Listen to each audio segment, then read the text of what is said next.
Hello, all you wizards out there. I'm Duuz-Diz-Din, back with another fairy tale 100 Years Quest review. This time going over chapter 14, titled Rain and Shadow. A very ominous sounding name. We open up with the Diablos Guild's ship being marooned thanks to I completely forgot her name. But it's marooned and, set to, set on this chunk of land. That means that all the dragon slayers on board are now able to move. Kyrie awakens, to find that Urza has escaped, and as Urza walks in to throw down with Kyrie, shocked that her spell was broken, which still falls under that weird, how does that work? It didn't seem like a technique that took visual abilities into hand. It just doesn't seem like it should have worked that way.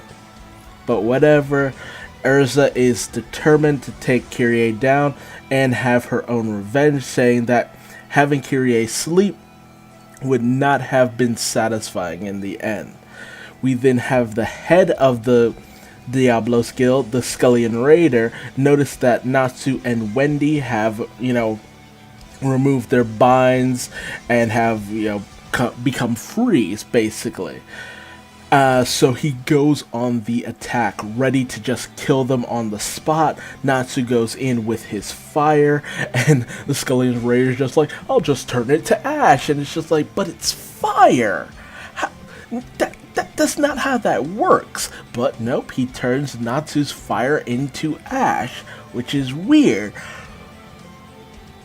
I mean, if you smothered it with ash, maybe that'd be one thing, but this? I don't know. But then Wendy steps in, and she's able to disperse his ash, which somehow causes him distress. Why does that make the difference? What does simply blowing away his ash cause him to be more susceptible to attack? Because Natsu goes in with a savage right hook, knocking the Scullion Raider right on his ass. But naturally, we switch back to Magnolia, where Toka is thanking Loxus, but, Loxus is kind of having none of it at the same time, because luckily he's not completely oblivious to the situation, and we even have this slight aside where Gajeel notices that while Toka is being doted on by the other members of the guild, she has this brief flash of a smirk. They're like this micro expression, and Gajeel notices this, and he's just like, it was a pretty sinister smirk. But naturally, Levy, who's still upset and very much more than likely pregnant as well, is like, it's pretty obvious she's pregnant. But she knows that Gajeel has common, creepy smiles as well. But then Toka starts commenting about how it's raining outside, it's gloomy, and it's very similar to Juvia's nature and all this. So she's constantly picking a fight with Juvia, which in and of itself is kind of weird, because it's just like, what? It's this weird rivalry going on between them that, it's played for laughs, but to me it doesn't make too much sense, because it's just like, I guess because they have a similar shtick going on, I was just like, oh, I love this person so much. But at the same time, it just feels like they should have more of a kindred bond over that. Maybe I'm just getting too analytical about that. But Moxus calls out Toga, it's just like, look, we'll protect you. But if you got something going on that's going to endanger the guild, maybe you should leave. So Loxus, outright says it's just like, oh, look, if it's something really dangerous, tell us now or you're out. So it's good to see that Loxus isn't completely out of his mind, but he's at least willing to give Toka the benefit of the doubt in this situation. So Toka heads home. Meanwhile, we have the battle between the Diablos Guild and Fairy Tail. Urza continues to clash with Kyrie, And, for the most part, they're evenly matched, basically like they were before.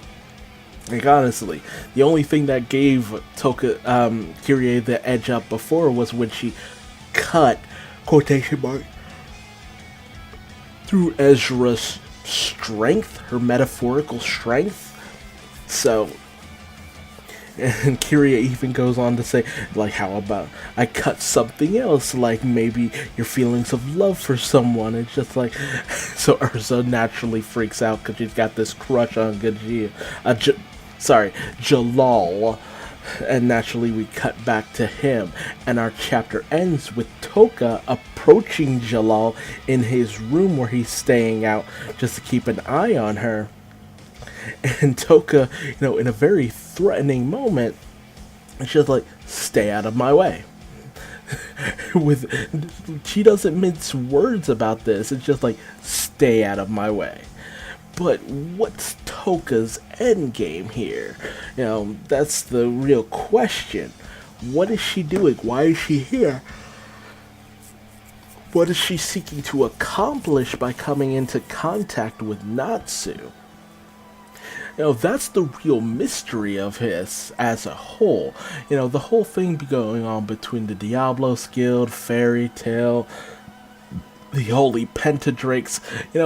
I'm honestly kind of starting to lose interest because there's this mystery about Toka that's just like, I want to know what it is. I want to know what's going on with this character and where it's leading to, and hoping that it's something really interesting. But hey, tell me your thoughts in the comment section below. Are you enjoying the battle between the Diablos Guild and the Fairy Tail Guild? Or are you waiting for them to get back to the Holy Pentadrake situation? But at the same time, that has such a connection with Toka, who we know nothing about. And are you interested to know more about this Toka the White Witch and what her goals are? But hey, if you liked what I had to say in this video, leave me a like. If you didn't like what I had to say and feel that I need some improvement in certain areas, feel free to leave me a dislike and tell me what I'm doing wrong so I might improve for future videos. And how about subscribing for more chapter reviews of Fairy Tail The 100 Years Quest? It's sure to be a magical good time. Thanks for joining me.